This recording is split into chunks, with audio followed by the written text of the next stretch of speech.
के माध्यम से हमने जो हमारे भौतिक और मानवीय संसाधन थे उनको एकजुट किया और एकजुट करके रिसोर्सेस को बढ़ाया है, और उससे स्कूलों में जो मैन पावर की कमी थी उसको दूर किया गया, जो फिजिकल रिसोर्सेस की कमी थी उसको दूर किया गया है। इसके अलावा कोविड के पीरियड में चूंकि बच्चों के स्कूल तक नहीं आ पा रहे थे, तो ऐसी स्थिति में हमारा घर हमारा विद्यालय उन बच्चों के लिए बहुत बड़ा अवलंबन बना है, बहुत बड़ा सहारा बना है। और ऐसे बच्चों को हमारे टीचर्स ने बड़ी मेहनत के साथ, जिसको हमारे प्रधानमंत्री जी ने भी एक दो बार अपने मन की बात में उसकी प्रशंसा की कि हमारे टीचर किस तरीके से घर घर गए और उन्होंने गांव में जाकर और बस्तियों में जाकर बच्चों को पढ़ाया है। इसी प्रकार से जो दक्षता उन्नयन का जो कार्यक्रम है उसमें भी मध्य प्रदेश में बहुत सारे जिलों ने बहुत उत्कृष्ट स्तर का कार्य किया है, जिससे बच्चों की कैपेसिटी में, उनके लर्निंग लेवल्स में, लर्निंग आउटकम्स में काफी बड़ी वृद्धि हुई है।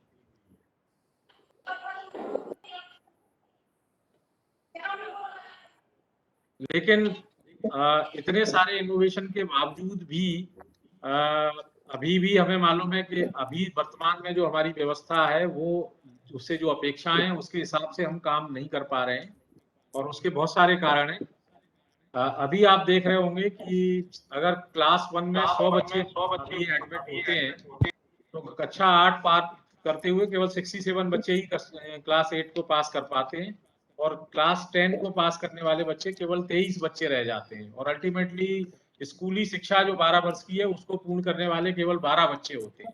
तो इससे हम समझ सकते हैं कि हमारी स्कूल शिक्षा की जो हमारी अपेक्षा है उससे हम कितना पीछे हैं। अपेक्षा ये है कि 100 बच्चे अगर एडमिट हो रहे हैं तो 100 बच्चे ना केवल पास करें बल्कि वो सारी दक्षताएं अर्जित करें जो उनसे अपेक्षित है उन 12 वर्षों में।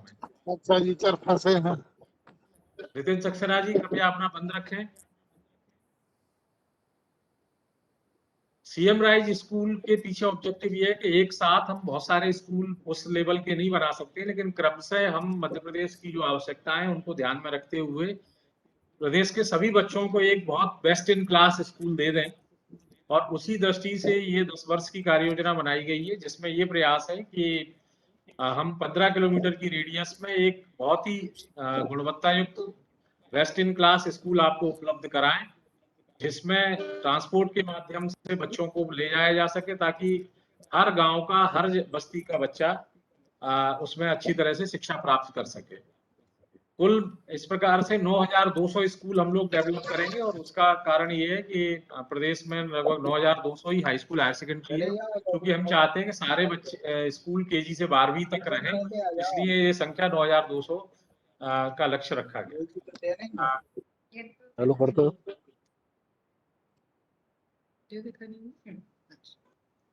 अभी आपके सामने एक वीडियो रहेगा जिससे आपको कॉन्सेप्ट सीएम राइज का काफी हद तक क्लियर होगा।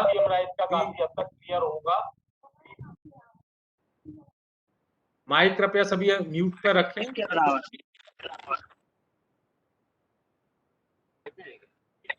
इसमें चला दो यार।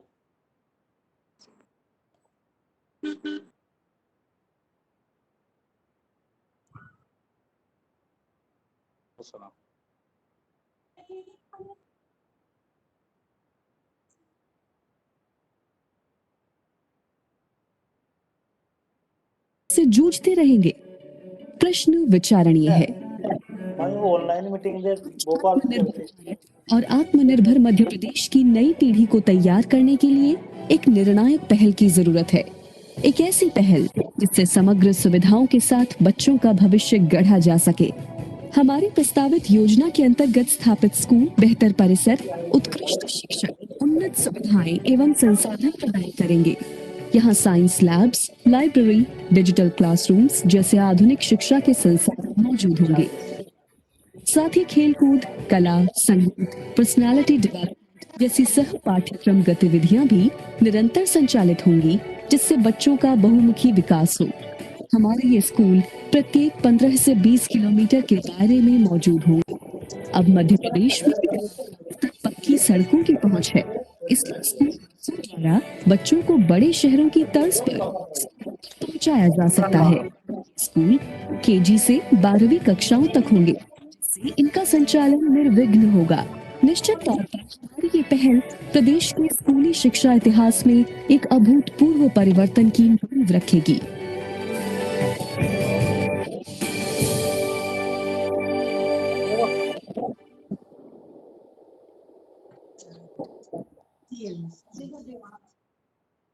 बच्चा देखो सब जैसा साथियों आपने ये वीडियो देखा होगा, इसका हालांकि पहले का पार्ट जो हमारे एग्जिस्टिंग स्कूल दिखाते हैं वो थोड़ा सा मिस हो गया है, लेकिन आप कनेक्ट कर पा रहे होंगे आज के जो हमारे विद्यालय हैं और जो हम कल्पना कर रहे हैं उस तरह के विद्यालयों में कितना बड़ा परिवर्तन आपको दिखाई दे रहा होगा, कितना इम्प्रूवमेंट दिखाई दे रहा होगा, वो आप उसको समझ पा रहे होंगे उस पर देखकर।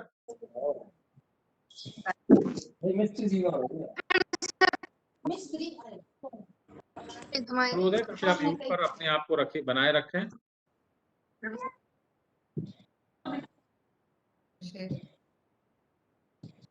चलो कहाँ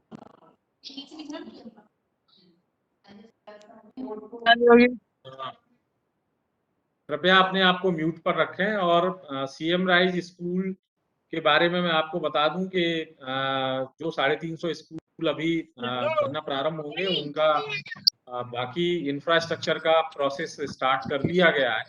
इस साल ये हो सकता है कि अभी सारी सुविधाएं आपको इस साल ना मिल पाए, क्योंकि भवन निर्माण में लगभग 2.5 वर्ष से 3 वर्ष का समय लगने की संभावना रहेगी, लेकिन जो बेसिक चीजें हैं वो इस साल हम प्रयास करेंगे। जैसे स्टाफिंग जो है वो हम इस साल आपको देने का प्रयास करेंगे, साथ ही जो एक्स्ट्रा करिकुलर स्टाफ है हम आपको देने का प्रयास करेंगे, क्योंकि जैसे हमारे हाई स्कूल हायर सेकेंडरी में अभी 1 पीटीआई का पद है, यहाँ हम आपको सभी स्कूलों में 2 या 3 पीटीआई के पद रहेंगे। इसी प्रकार से म्यूजिक टीचर, डांस टीचर और उस तरह के पद सेटअप में डाले गए हैं, तो वो सारे पद आपको उपलब्ध कराने का प्रयास करेंगे। और किसी भी प्रकार का पब्लिक स्कूल्स में जिस तरह की स्टाफिंग की प्रोसेस रहती है, काउंसलर्स हैं आपको, वो उनकी भी व्यवस्था रहेगी। जो बच्चे फिजिकली चैलेंज्ड हैं उनके लिए स्पेशल एजुकेटर्स की व्यवस्था भी इन स्कूलों में की जा रही है। और साथ में ही अभी आप लोगों से रिक्वेस्ट किया गया था कि जहां पर भी गुंजाइश है, अभी चूंकि नया भवन बनकर रेडी होने में 2.5 से 3 वर्ष लगेगा, तो अभी जहां जहां पर भी गुंजाइश है, ये जो फर्स्ट फेज के 350 स्कूल है उसमें हम केजी की क्लासेस भी स्टार्ट करेंगे जहां एकोमोडेशन उपलब्ध हो पाएगा। और इसी प्रकार से अगर वो क्लास 1 to 12 का स्कूल है तो हम वहां पर इंग्लिश मीडियम में कक्षा 6वीं और 9वीं की क्लासेस भी स्टार्ट करेंगे, ताकि जब तक हमारा भवन बन के तैयार हो उस समय तक हम कक्षा 6वीं से 8वीं तक के बच्चे हमारे इंग्लिश मीडियम में हो जाएं। और इसी प्रकार से 9वीं में इस साल हम स्टार्ट करेंगे तो 9 से 11वीं के बच्चे भी हमारे इंग्लिश मीडियम में हो जाए। यहाँ मैं आपको ये भी बता दूं कि आज जो आपका एग्जिस्टिंग भवन है उस भवन को भी अपग्रेड करने का इसमें शामिल किया गया है कि हम उस बिल्डिंग को भी अपग्रेड करेंगे, उसकी स्ट्रेंथ अच्छी होगी। जिस इस भवन की स्ट्रेंथ अच्छी नहीं होगी उसको डिसमेंटल करके उसके अकॉर्डिंगली हम प्लानिंग की जाएगी। तो इसका सभी प्राचार्य जो फर्स्ट फेज के स्कूल के थे उनसे रिक्वेस्ट किया गया था कि वो अपना एक प्लान बना लें। और मुझे लगता है कि आप लोगों ने ट्रांसपोर्ट का और दोनों तरह के प्लान बना लिए, आपने यहाँ संचालनालय स्तर पर भी भेजे हैं।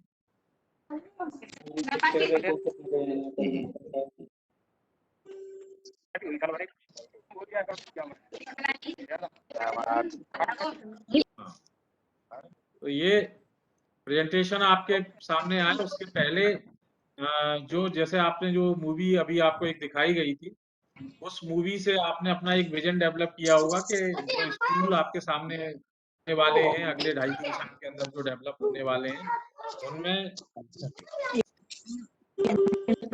सिनेरियो आपको डिफरेंस दिखाई देगा।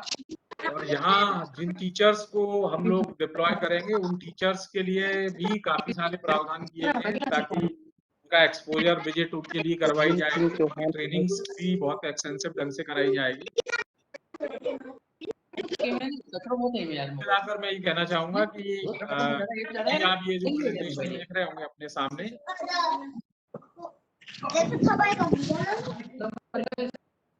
ज्यादा है अपने आप को म्यूट पे रखें, बात ना करें।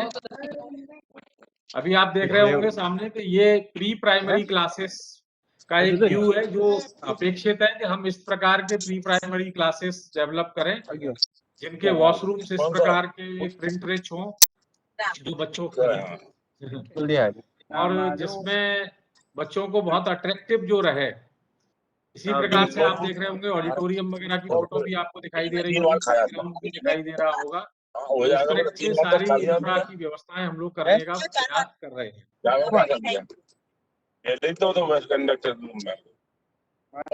है ना।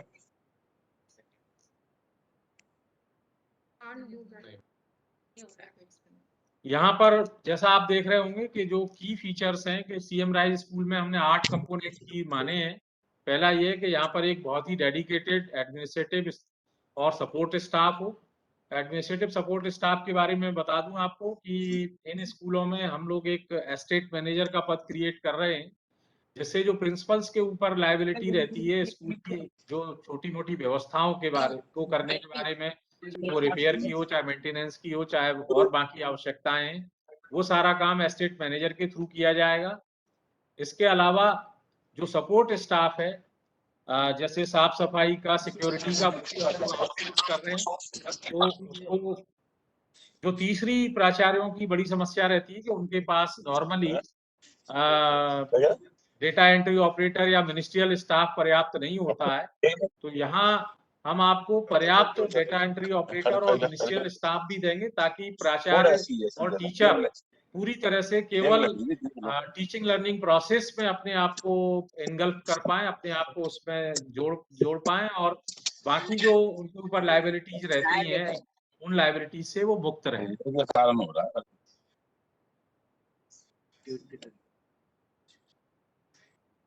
सभी से अनुरोध है कि अपना माइक एक बार चेक कर लें और उसको बंद कर लें। मिस्टर वीर सिंह राजपूत का ऑन है, नरेंद्र सिंह सिसोदिया जी का ऑन है, ओएल का ऑन है। इन तीनों से अनुरोध है कि ये तत्काल अपना माइक ऑफ करें। वीर सिंह राजपूत, ओएल दांगी, नरेंद्र सिंह सिसोदिया अपना माइक ऑफ करें और सभी लोग चेक कर लें जब तक कहा ना जाए, जब तक वो माइक को ओपन ना करें।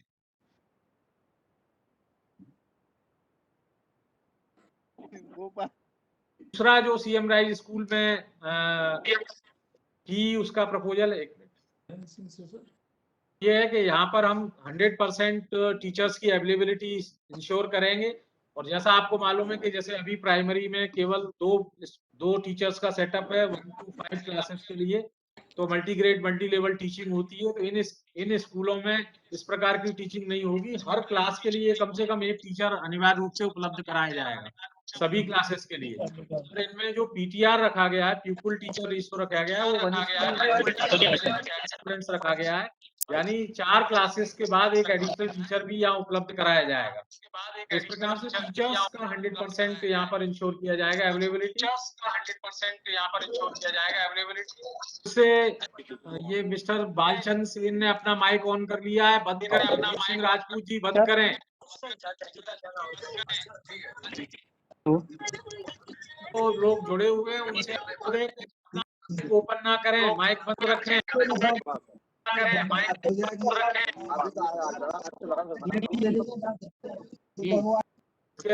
फिर जैसा अभी बताया गया कि ट्रांसपोर्टेशन की फैसिलिटी बच्चों को उनके घर से लाया जाएगा, छोड़ा जाएगा।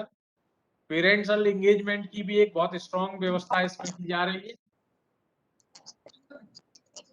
तो जिस प्रकार की फैसिलिटी उपलब्ध कराई जा रही है उसी दृष्टि से यहाँ पर जो लर्निंग आउटकम्स का भी अपेक्षा है, उम्मीद की जा रही है कि अभी 2024 तक जब तक हमारे स्कूल रेडी होंगे, जब तक हमारे समय तक कम से कम यहाँ 80% का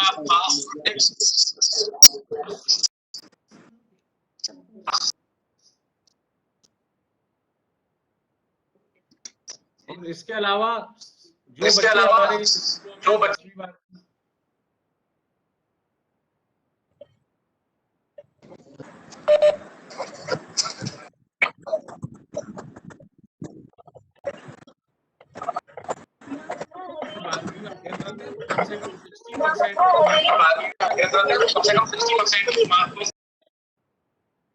फर्स्ट डिवीजन प्राप्त करें।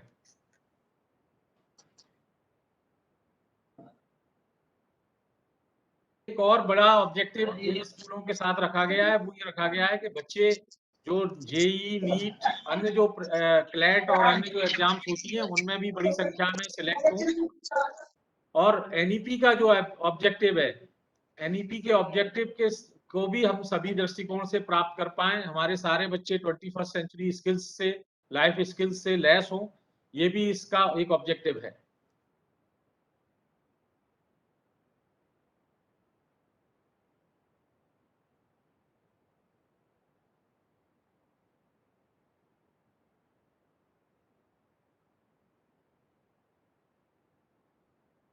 अभी जैसा आपको बताया गया था कि लगभग 52 स्कूल जो हम डिस्ट्रिक्ट हेडक्वार्टर पे बना रहे हैं, जिनमें अभी हमारा एक्सपेक्टेशन जो है एनरोलमेंट का वो 2000 से 3000 है। जो ब्लॉक लेवल के स्कूल हैं 261, उनके लिए हमारा एक्सपेक्टेशन है कि ये इनमें 1500 से 2000 बच्चे रहें। और जो उसके बाद जो संकुल स्तर पर जो स्कूल डेवलप किए जाएंगे वो 3200 स्कूल रहेंगे, जिनमें हम 1500 तक बच्चों का हमारा एक्सपेक्टेशन है एनरोलमेंट को लेकर। और ब्लॉक के नीचे, संकुल के नीचे जो स्कूल रहेंगे वो लगभग 5687 रहेंगे। ये सारे 10 साल में विकसित किए जाएंगे, जिनमें भी हम 1000 बच्चों का एनरोलमेंट का ऑब्जेक्टिव लेकर चल रहे हैं। वहां कम से कम 1000 बच्चे जो क्लस्टर से नीचे वाले स्कूल हैं उनमें भी पढ़ें। ये जो स्कीम है इसको 2 चरणों में हम लोग इम्प्लीमेंट करेंगे। पहले चरण में अभी हम 350 स्कूलों को विकसित कर रहे हैं, जो अप्रैल 2021 से जिनकी प्लानिंग स्टार्ट की गई है।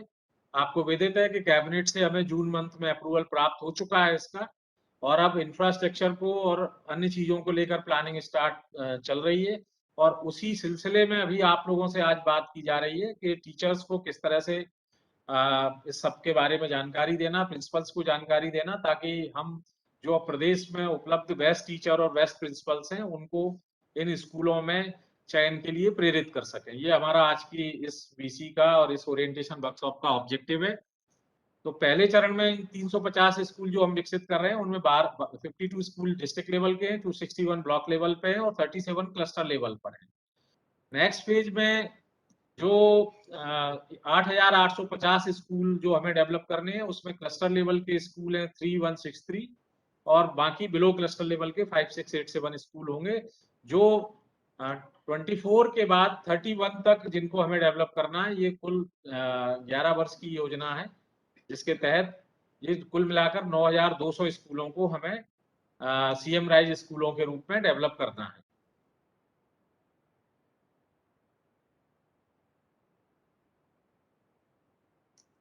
अभी आपको बताते हुए बड़ी प्रसन्नता हो रही है कि मध्य प्रदेश में एक स्कूल अभी भोपाल में बरखेड़ी स्कूल है, जिसको सीएम राइज स्कूल के रूप में एक सैंपल स्कूल के रूप में डेवलप कर लिया गया है। और उसी स्कूल के जो क्लासरूम्स हैं उनकी पिक्चर्स आपको, ये ओरिजिनल एक्चुअल पिक्चर है, ये नेट से ली नहीं है। ये जो सीएम राइज स्कूल डेवलप किया गया है बरखेड़ी भोपाल में, उसी की पिक्चर्स हैं जो आप अपनी स्क्रीन पर देख रहे हैं अभी। और इसमें ये बहुत ही सुंदर क्लासरूम्स आपको दिखाई दे रहे होंगे, और इसी तरह के क्लासरूम्स हमें सारे 9200 स्कूलों में अगले 10 साल के अंदर डेवलप करना है। अब प्रश्न ये है कि इसको हम वर्ल्ड क्लास स्कूल केवल इंफ्रास्ट्रक्चर के भरोसे नहीं बना सकते, या जो फैसिलिटीज सरकार उपलब्ध कराएगी उनसे ये वर्ल्ड क्लास स्कूल नहीं बनेगा। वर्ल्ड क्लास स्कूल तब बनेगा जब हमारा स्टाफ, हमारा जो हमारे जो प्राचार्य होंगे इन विद्यालयों के, वो बहुत डेडिकेशन के साथ, मेहनत के साथ बच्चों के साथ काम करेंगे। और जब इन स्कूलों में पढ़ने वाले बच्चे अपने करियर में बहुत अच्छे ढंग से परफॉर्म करेंगे, तब लोग कहेंगे कि ये वर्ल्ड क्लास स्कूल है। क्योंकि जब तक बच्चों का लर्निंग लेवल, उनके आउटकम्स बहुत आउटस्टैंडिंग नहीं होंगे, जब तक हम वर्ल्ड क्लास स्कूल की परिकल्पना नहीं पूरी कर सकते। तो इसमें सबसे महत्वपूर्ण रोल हमारे टीचर्स का और प्रिंसिपल्स का होगा, और यही आज की वर्कशॉप का ऑब्जेक्टिव है कि आपको पूरी जो सीएम राइज स्कूल का कंसेप्ट है उसके बारे में आपको पूरी तरह से समझाया जाए, उसकी जानकारी आपको दी जाए, जिससे आप इन स्कूलों का पार्ट बनने के लिए अपनी मानसिकता बनाएं।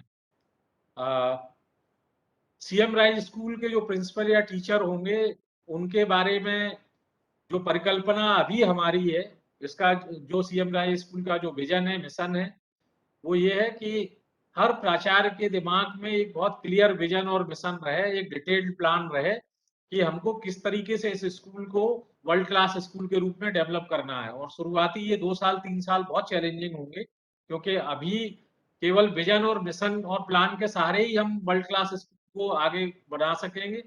क्योंकि जब स्कूल बन जाता है, वो एक बार वेल एस्टेब्लिश हो जाता है, तो फिर उसको कोई भी चला सकता है।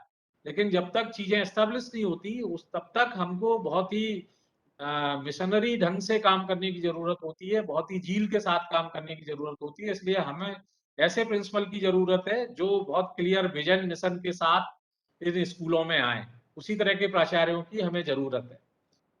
दूसरा जो हमारा ऑब्जेक्टिव है कि हमारे जो प्राचार्य इन स्कूलों का हिस्सा बनना चाहते हैं, वो हमेशा आउटकम्स पर ध्यान दें, परिणामों पर ध्यान दें, प्रोसेसेस के साथ साथ परिणामों पर ध्यान दें, और वो पार्ट ऑफ द प्रॉब्लम ना बने, वो सॉल्यूशन का पार्ट बने। उसी तरह से उनका माइंडसेट हो। तीसरा जो हमारी अपेक्षा है प्राचार्यों से कि किस तरह के प्राचार्य हमें इन स्कूलों के लिए चाहिए, वो ये है कि वो स्कूल में एक इनेबलिंग एनवायरनमेंट बनाए। इनेबलिंग एनवायरनमेंट का मतलब ये है कि जो टीचर या जो टीम उनके साथ काम कर रही है, उनकी कैपेसिटी बिल्डिंग करें, उनको अपने काम को अच्छे ढंग से परफॉर्म करने के लिए जहां भी उन्हें फैसिलिटेट करने की, एम्पावर करने की जरूरत है, वहां उनको एम्पावर करें, फैसिलिटेट करें, और स्कूल के और बच्चों के होलिस्टिक डेवलपमेंट पर उनका जोर रहे। ऐसा नहीं होना चाहिए कि केवल पढ़ाई की बात कर रहे हो, हम गेम्स में भी उतना ही एक्सेल करें, हम कल्चरल एक्टिविटीज में ही उतना एक्सेल करें जितना हम पढ़ाई लिखाई में एक्सेल करें। उद्देश्य ये है कि बच्चा हमारा, उसका सर्वांगीण विकास हो, होलिस्टिक डेवलपमेंट हो, और वो जब भी हमारे स्कूल से बाहर निकलकर अपने जीवन में जाए तो वो सभी चुनौतियों का बहुत आसानी से डटकर मुकाबला कर पाए। तो इन ऑब्जेक्टिव और इन गोल के साथ हम प्रिंसिपल्स की अपेक्षा कर रहे हैं कि इन विद्यालयों में जो प्रिंसिपल आए वो इतना इस तरह के विजन और मिशन के साथ यहाँ पर में इन स्कूलों का पार्ट बनने का प्रयास करें। टीचर से भी बड़ी स्पेसिफिक हमारी एक अपेक्षा है। आप देख रहे होंगे कि जो टीचर सीएम राइज स्कूल में हमें वांछित है, वो हर बच्चे की जरूरत को बहुत अच्छे ढंग से समझें, विद्यार्थी की जो अंडरस्टैंडिंग है उसको बहुत अच्छी तरह से समझें, उनके सोशियो इकोनॉमिक प्रोफाइल को समझें। बच्चे का जब तक हम उसके संबंध में उसकी पर्सनैलिटी के बारे में बहुत अंडरस्टैंडिंग नहीं होगी, जब तक हम उसकी पर्सनैलिटी को, उसके अंदर के पोटेंशियल को बहुत अच्छे ढंग से डेवलप नहीं कर पाएंगे।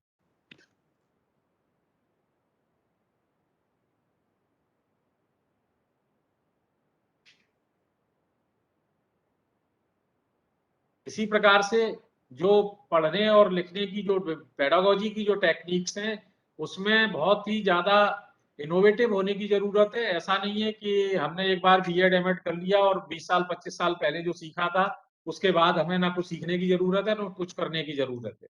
तो हमें सीएम राइज स्कूल्स में ऐसे टीचर चाहिए जो लगातार खुद सीखना चाहें, और सीखने के साथ साथ बच्चों की जो नीड है, लर्निंग नीड्स है, उनके हिसाब से अपने आप को नई टेक्निक्स के साथ लगातार अपने आप को अपडेट करते रहें, और ये प्रयास करें कि अगर कोई एक बच्चा भी ठीक से नहीं सीख पा रहा है तो उसका क्या कारण है और उसको कैसे सिखाया जा सकता है, उसके लिए वो अपने तरीके निकालें, इनोवेशन करें, और अगर उनको डिफरेंट फोरम से कुछ उसके बारे में सीखना है तो उसको सीखें, समझें, ताकि एक भी बच्चा हमारा पीछे ना छूट पाए।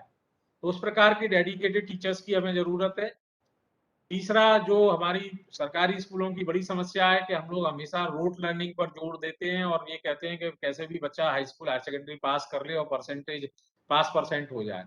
तो आपको मालूम है कि पास होने से बच्चे की कैपेसिटी बिल्ड नहीं होती है, ना वो किसी प्रकार की स्किल से लेस हो पाता है। तो अगर हम चाहते हैं कि उसकी दक्षता हमें बढ़ाना है, उनकी कैपेसिटी को बढ़ाना है, तो हमें जो भी कॉन्सेप्ट्स हैं उनके आइडिया को समझाने पे जोर दें, इंटरैक्टिव लर्निंग पे जोर दें। केवल पास कराने का ऑब्जेक्टिव इन स्कूलों में कतई नहीं है, और इस तरह के टीचर्स की इसमें आवश्यकता भी नहीं है। हमें बहुत ही इनोवेटिव और इंटरैक्टिव लर्निंग प्रोसेस का जो एडॉप्ट करते हैं, ऐसे टीचर्स की इन स्कूलों में आवश्यकता है। जो गवर्नमेंट की तरफ से कमिटमेंट है इन स्कूलों में वो ये है कि हम यहाँ पर वर्ल्ड क्लास आपको इंफ्रास्ट्रक्चर की फैसिलिटीज देंगे, जिसमें फुली रिसोर्स स्कूल होंगे, बहुत अच्छे स्टाफ रूम्स होंगे, डिजिटल जो टूल्स हैं वो सारे रहेंगे इसमें। इसके अलावा जो विभिन्न प्रकार की ट्रेनिंग के प्रोग्राम्स इनमें लगातार दिए जाएंगे ताकि और एक्सपोजर विजिट का भी वो रखा जाएगा ताकि हमारे प्रिंसिपल और टीचर्स जो मॉडर्न टेक्निक्स हैं और दुनिया में क्या चल रहा है उस सब चीज़ों से परिचित रहें और अपने आप को मतलब वो प्राइड फील करें अपने काम में, उनको ये फील हो कि वो एक वर्ल्ड क्लास स्कूल के साथ जुड़े हुए हैं।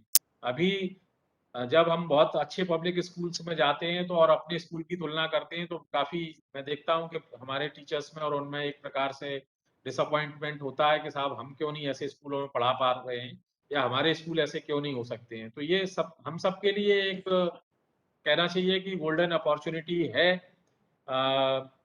हम लोगों के लिए। मुझे लगता है कि अपने सर्विस सेवा काल में पहला और आखिरी अवसर है कि अगर हमने ये 350 स्कूल वाकई में वर्ल्ड क्लास डेवलप करने में सफलता प्राप्त की तो आगे इन स्कूलों में जो सरकार का सपोर्ट मिलना है वो सपोर्ट हमें मिलता रहेगा और हम धीरे धीरे मध्य प्रदेश के में जो हमारी रिक्वायरमेंट है उस हिसाब से हम बहुत बड़ी संख्या में इस प्रकार के रिसोर्स रिच स्कूल डेवलप कर पाएंगे। तो ये फाइनली मैं यही कहूँगा कि मध्य प्रदेश को आत्मनिर्भर मध्य प्रदेश बनाना और अब पता नहीं, मुझे मालूम नहीं है कि बीमारू स्टेट में अभी भी मध्य प्रदेश का नाम आता है कि नहीं आता है, लेकिन कुछ साल पहले तक तो हम बीमारू स्टेट में थे। तो हम उस सब से बाहर निकले क्योंकि एक बार अगर हमारी आने वाली जनरेशन को हम बहुत ही कैपेबल बना लेंगे, उनका अगर हम कैपेसिटी बिल्ड कर लेंगे तो मध्य प्रदेश को एक बहुत ही विकसित और आत्मनिर्भर प्रदेश में के रूप में डेवलप करने से कोई नहीं रोक पाएगा। और इस पूरी प्रोसेस में, इस पूरी प्रक्रिया के इंस्ट्रूमेंट आप सभी प्रिंसिपल और टीचर होंगे और आप ही के कंधों पर मध्य प्रदेश को आत्मनिर्भर मध्य प्रदेश बनाने का जो सपना है वो साकार हो पाएगा। तो मैं आप सबसे ये उम्मीद करता हूं कि ये एक इतिहास बनाने का मौका है, अवसर है और मैं उम्मीद करता हूं कि आप सब और हम मिलकर इसके लिए प्रतिबद्ध होंगे और इसको आगे बढ़ाएंगे।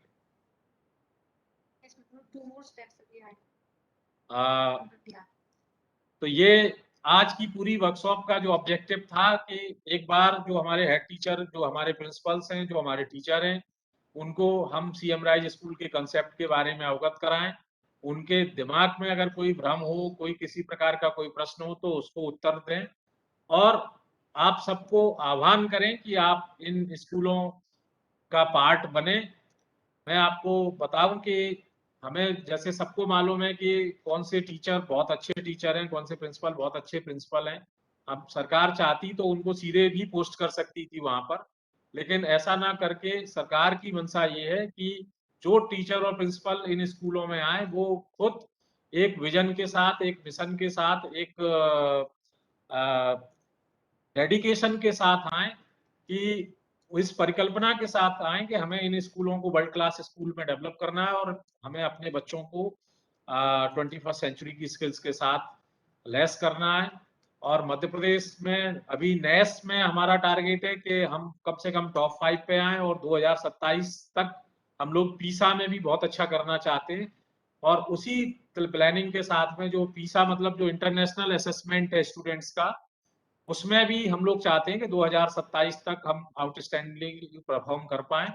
और इन दोनों ही ऑब्जेक्टिव को पूरा करने के लिए सीएम राइज स्कूल अपने आप में एक बहुत बड़ा इंस्ट्रूमेंट है। तो मेरा आप सभी से आह्वान है, सबसे अपेक्षा है कि जो बेस्ट टीचर हैं, जो अपने आप को बहुत अच्छा टीचर समझते हैं किसी भी सब्जेक्ट में और ना केवल सब्जेक्ट में, कल्चरल एक्टिविटीज में, स्पोर्ट्स में, अन्य दूसरी एक्टिविटीज में, कंप्यूटर्स में, डिजिटल एजुकेशन में, वो सबसे आह्वान है कि वो इन स्कूलों में जो इनकी चयन की प्रक्रिया प्रारंभ हो रही है उसमें वो भाग लें।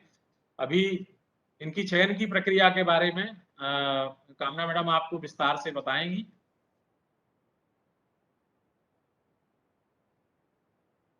थैंक यू, धन्यवाद।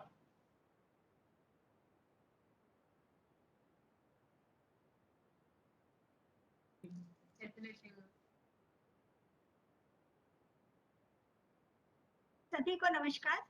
सेम राइज स्कूल्स के बारे में अभी हमने जाना कि ये क्या है और इनकी आवश्यकता क्यों है। अब इसके बाद जो सबसे बड़ी और महत्वपूर्ण बात है वो ये है कि अब इनको बनाया कैसे जाएगा। उसके बारे में अभी आपसे कुछ इंफ्रास्ट्रक्चर के बारे में और एकेडमिक इश्यूज के बारे में बातचीत की गई है। अब इन सब को बनाने के लिए यदि हम कोई भी वर्ल्ड क्लास स्कूल बनाना चाहते हैं तो निश्चित रूप से उसमें जो लोग काम करते हैं उनकी महत्वपूर्ण भूमिका होती है। तो हम सेम राइज स्कूल्स में ऐसे शिक्षकों और प्राचार्यों और जो स्टाफ है उनसे अपेक्षा करना चाहते हैं जो वाकई में दिल से इन स्कूलों में काम करने के इच्छुक हैं। तो उन्हीं के लिए प्रक्रिया बनाई गई और हम में से सभी के मन में ये इच्छा अवश्य होती है कि हमको भी कोई अपॉर्चुनिटी मिले और हम भी अपने आप को साबित कर पाए। तो शायद ये सीएम राइज स्कूल्स हमारी अपनी क्षमताओं को साबित करने के लिए भी एक प्लेटफॉर्म हमको दे रहा है। तो मुझे आशा है कि इसमें अधिक से अधिक हमारे जो शिक्षा विभाग और आदिम जाति कल्याण विभाग के शिक्षक एवं प्राचार्य हैं वो सभी भाग लेंगे। तो प्रक्रिया के बारे में डिटेल में हम विज्ञापन जारी करेंगे, लेकिन कौन कौन से पदों के लिए विज्ञापन जारी होगा उसके बारे में हम थोड़ा सा शॉर्ट में यहाँ बता देते हैं। जैसे जो स्कूल के प्रिंसिपल होंगे उनके लिए जो उनका पिछले 3 या 4 सालों का जो बोर्ड परीक्षा परिणाम है उसको आधार बनाया जाएगा और साथ ही एक पर्सनल इंटरव्यू भी किया जाएगा। इसके अतिरिक्त एक नई पोस्ट क्रिएट की जा रही है सीएम राइज स्कूल में, वो है वाइस प्रिंसिपल की। वाइस प्रिंसिपल के लिए क्योंकि एक प्रिंसिपल को 2000, 3000 या 1500 बच्चों को संभालने में निश्चित रूप से समस्या आती है और जो एकेडमिक इश्यूज होते हैं वो कहीं ना कहीं रह जाते हैं और प्रिंसिपल जो है वो पूरी तरह से एडमिनिस्ट्रेटिव काम में ही व्यस्त रहते हैं, जिसके कारण जो हमारे एकेडमिक इश्यूज हैं उन पर हम काम नहीं कर पाते हैं। इसी को सोचते हुए वाइस प्रिंसिपल की पोस्ट रखी गई है इसमें, जिसको भी हम जो विगत वर्षों के बोर्ड रिजल्ट हैं उनके आधार पर चयन करेंगे और उनके लिए एक टेस्ट पेपर भी होगा। और टेस्ट पेपर कैसा होगा और उसमें क्या क्या चीजें पूछी जाएंगी इसके बारे में आप विज्ञापन और उसके साथ जो रूल बुक हम विमर्श पोर्टल पर अपलोड करेंगे उसमें आप डिटेल में देख पाएंगे। पर वाइस प्रिंसिपल्स के लिए ऑब्जेक्टिव टेस्ट भी होगा। इसके अतिरिक्त जो कोर टीचिंग स्टाफ है जो विषयवार होंगे, क्योंकि हमारे सारे जो सीएम राइज स्कूल है वो केजी से 12 तक के हैं, इसलिए उनमें सभी विषयों के शिक्षकों की आवश्यकता होगी और उनका चयन जो है वो निश्चित रूप से एक टेस्ट पेपर के माध्यम से होगा जिसमें मल्टीपल चॉइस क्वेश्चंस होंगे और ओएमआर शीट में उन्हें सही हल भरना होगा और उसके आधार पर जो मेरिट बनेगी उसके आधार पर शिक्षकों को सिलेक्ट किया जाएगा। इसके अतिरिक्त जो एक्स्ट्रा करिकुलर स्टाफ है उसका भी चयन किया जा रहा है। हालांकि हमारे पास बहुत कम संख्या में अभी एक्स्ट्रा करिकुलर स्टाफ अवेलेबल है, लेकिन इसके माध्यम से उन लोगों को भी ये मौका दिया जा रहा है जिनके पास वो निर्धारित क्वालिफिकेशन है, चाहे उन्होंने उनकी नियुक्ति किसी अन्य विषय में या किसी और पद पर हुई हो, लेकिन यदि वो निर्धारित योग्यता रखते हैं एक्स्ट्रा करिकुलर इश्यूज पे तो वो भी इसमें अप्लाई कर पाएंगे। उनके लिए सिर्फ अप्लाई करना होगा और उनका एक पर्सनल इंटरव्यू होगा जिसमें उनकी प्रोफाइल और बाकी चीजें पोर्टफोलियो वगैरह देखा जाएगा।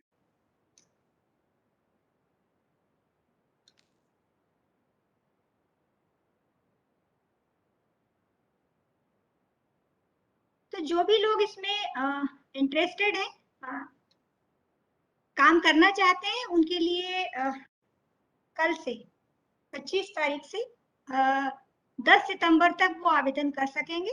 आवेदन के लिए इसमें आपको लिंक दिखाया गया है, ये आप देखेंगे कि विमर्श पोर्टल पर जाकर जैसे इस लिंक को आप क्लिक करेंगे तो यहाँ आप कौन से पद के लिए आवेदन करना चाहते हैं ये पूरा आपको दिखाई देगा। जो फिल्म हमने अभी उसमें दिखाई थी, यदि आप लोग नहीं देख पाए हैं तो यहाँ पर आप देख रहे होंगे कि ये वीडियो क्लिप लिखा हुआ है, यहाँ पे आप वो फिल्म वापस देख सकते हैं।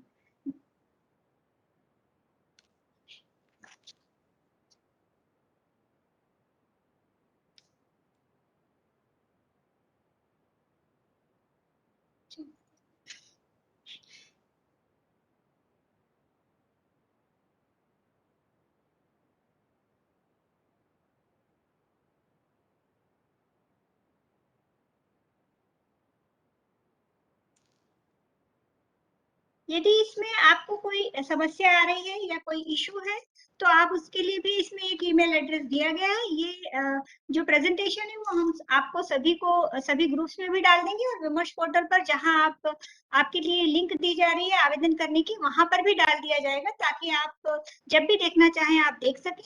और यदि आपको कोई इशू है, कोई समस्या है, तो आप इसमें जो ये ईमेल एड्रेस दिया है इस ईमेल एड्रेस पे आप हमसे संपर्क कर सकते हैं और अपनी क्वेरीज का जवाब प्राप्त कर सकते हैं।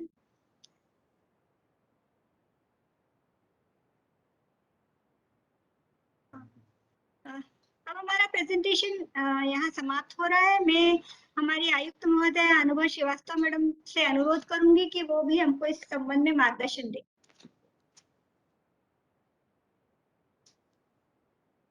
नमस्कार और आप सबको इतना पेशेंटली पूरा समझने के लिए, सुनने के लिए धन्यवाद।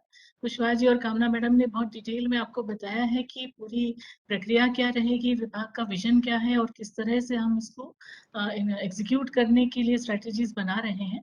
पीएस मैडम ने भी आप सबको मार्गदर्शित किया है। सार में ये है कि जो इतनी सुंदर परिकल्पना की गई है उसको जो साकार करने का दायित्व है वो उन्हीं लोगों को है जो इन इंस्टीट्यूशंस को हेड करेंगे। इसलिए विभाग का ये कंसर्न है कि जो सर्वश्रेष्ठ हमारे जो भी हमारे साथी हैं, हमारे टीममेट्स हैं, वही इन इंस्टीट्यूशंस को मैन करें। इसके लिए हम आप सभी को भी प्रेरित करते हैं और आप भी अपने स्तर पर सभी लोगों को प्रेरित करें कि वो आगे आए। वॉलंटियरी मेरिट को हम रिकॉग्नाइज कर रहे हैं, जैसे आपको बताया गया कि बोर्ड रिजल्ट्स पर भी आधारित है। तो मेरिट को रिकॉग्नाइज करने के विभाग के जो विभिन्न प्रयास हो रहे हैं आप सब उनसे अवगत हैं।